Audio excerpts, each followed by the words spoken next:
I'll comment, Mr. Masterson. You don't have to.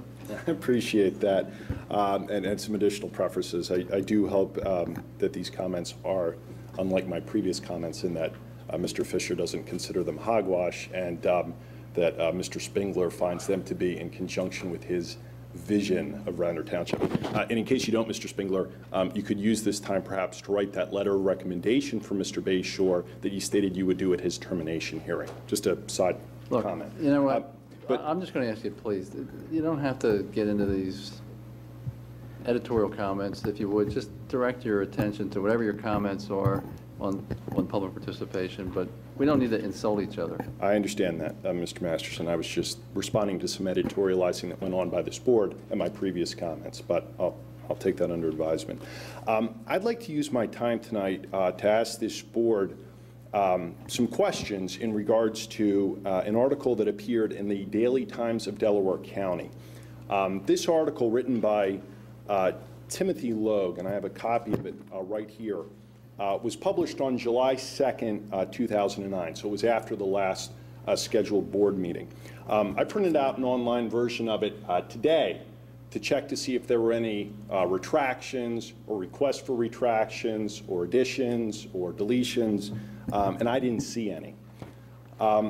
Mr. Logue's article, titled "Radnor Terminates 12 Township Employees," includes a section that I found particularly interesting, and I'll read from it verbatim.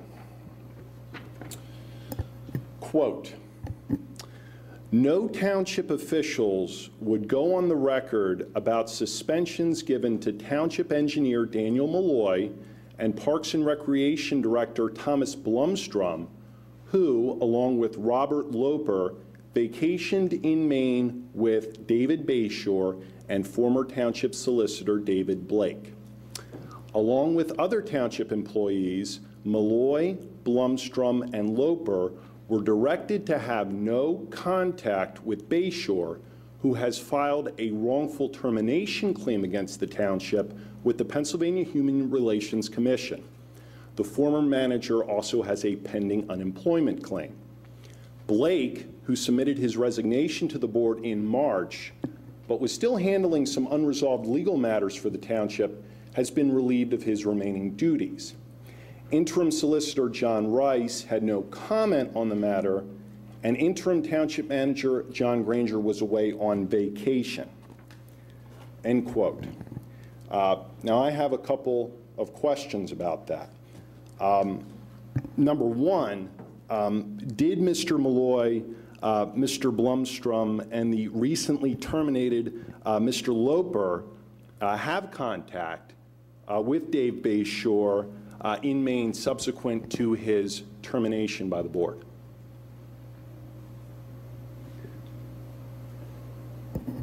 Does anybody care to respond to that? Okay. Well, how about this question? I'll respond to that. Yeah, the answer is yes. Yeah. Yes, they did, subsequent to the termination? Yeah. Okay. Yeah. What was the punishment, if any, for these 3 at the time active township employees? We're not going to discuss that, Mr. Sherry. It's a personnel matter. You know it's a personnel matter. You know, what happened in terms of discipline or whatever happened isn't going to be discussed.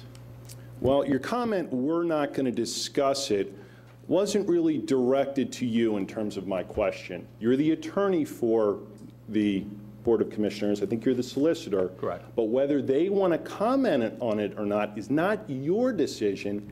It's your client's decision. My advice to the commissioners is not to discuss this. Okay. How's that? Wanted to make that, well, I appreciate you clarifying that, because when you talk about yourself collectively with the board saying, "we're not going to comment on that," that makes me, and I'm also a member of the Pennsylvania Bar, a little bit uncomfortable. I'm sure you can appreciate that. Okay, well, then perhaps my third question you would be interested in responding to. Is this board, and maybe by I'm sorry, just address the board and we'll decide where they can answer. Okay. Well, since your solicitor was stepping in and answering that, I figured that it was, okay. Is this board concerned, at a minimum, about the appearance of the Maine meeting? Just at the appearance? Okay. Maybe more substantive question. Are you concerned at all about the possible exposure? To answer your question, Dan, to answer your question, of course we are. How concerned? I don't really need to go into how concerned or the level of my concern with you right now. I'm answering your question. I'm advised not to discuss personnel issues with you. You have eloquently stated you're a member of the Pennsylvania Bar, so I'm sure you understand why I don't comment on those things. No, I don't really understand, because as a member of the Pennsylvania Bar, I try to read up on what the exceptions are with respect to commenting on certain matters, and I also read up on the spirit of the right to know and really how a board should be responding to certain questions, and really the philosophy behind the right to know, and not trying to take exceptions when it's really inappropriate about taking exceptions. Now, with respect to these 3 employees, because this segues into my point here, I don't know if Dave Bayshore is guilty of the acts that you all unanimously found him to be with respect to your resolution, because you unanimously suspended him and you unanimously terminated him.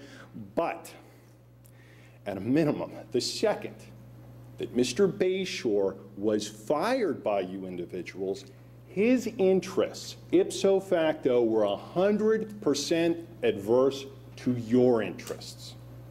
Even Mr. Spingler would have to agree with that. Your interests at that time were to get him out of here and not pay him another cent. His interests are to either get his job back, and this was reported in an article written by Sam Strike last week, or alternatively receive monetary damages from you all. I imagine that's why you, or by extension your attorneys, told the employees to have no contact with him. The fact that 3 active employees, Malloy, Blumstrom, and Loper, apparently disregarded your instructions and went all the way to Maine, talking the state of Maine. Not that they ran into Bayshore and Blake at Teresa's Cafe or at Wawa, but they went all the way up to Maine. It demonstrates, in my mind, disloyalty at its most base level. They have, and Commissioner Masterson and Commissioner Mahoney are trial attorneys, and they understand this probably better than anybody in this room, by meeting with Bayshore and Blake outside the presence of an attorney, by meeting with an active party opponent who is suing this township. They will undoubtedly, by that action, have a significant impact in the forthcoming litigation. If that doesn't call for termination for cause, I submit to you what does.